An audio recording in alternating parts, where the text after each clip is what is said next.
de France. Prenons maintenant la direction de Vesoul avec Franck et je suis sûre que vous avez déjà mis la main à la pâte, Franck, pour ce 33e concours des boulangers de France.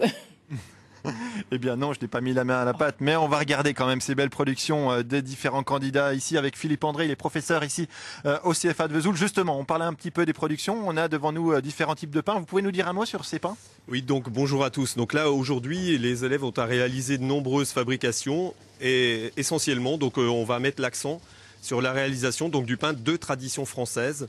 Donc vraiment le pain que l'on devrait consommer exclusivement, un pain qui est garanti sans additifs, qui est fabriqué donc avec des farines de qualité. Avec différentes manières de présenter ce pain, l'épi, voilà. La couronne. Voilà, on va faire des épis, on leur demande de faire des couronnes ou des formes un petit peu créatives, voilà, pour montrer aussi que la boulangerie, c'est pas uniquement le pain à la baguette, mais qu'on peut faire beaucoup d'autres choses avec de la pâte à pain. Alors le concours du meilleur jeune boulanger, effectivement, c'est quand même un beau concours pour mettre en valeur la profession, mais vous vous attachez de l'importance aussi à l'alternance, au partenariat aussi avec les artisans locaux. On va faire un petit clin d'œil à Alexandre Fèvre, le candidat à Franc-Comtois, et à Arnaud Varlet, notre bourguignon. Ils ne sont pas là aujourd'hui parce qu'ils découvrent le savoir-faire des artisans de la région. Voilà, oui, tout à fait. Donc hier, ils ont concouru donc réalisé toutes ces fabrications, et aujourd'hui, donc ils découvrent avec tous leurs camarades accompagnateurs.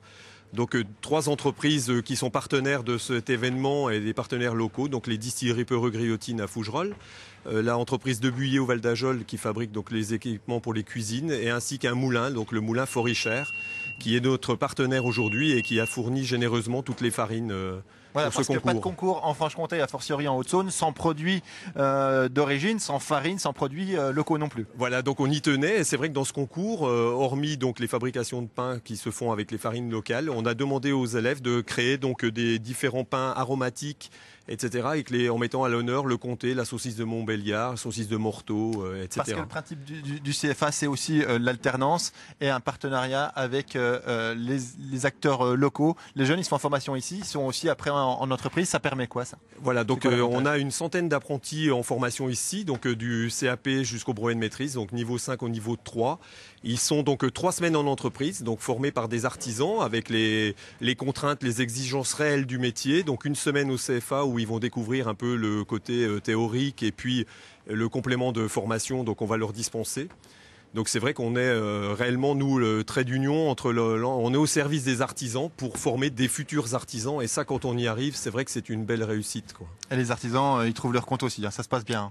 Oh voilà, c'est vrai qu'on est 3 enseignants ici en boulangerie, donc je suis pas tout seul à former. Donc Sébastien Chevalier, qui est meilleur ouvrier de France, donc qui est aussi un de mes anciens élèves, ainsi que Maude Bouvray, donc on a une jeune fille qui est parmi nous également. Une belle équipe dont on continuera évidemment à parler dans notre grand direct à midi dans le journal. À tout à l'heure. À tout à l'heure, Franck, et merci de nous avoir mis l'eau à la bouche.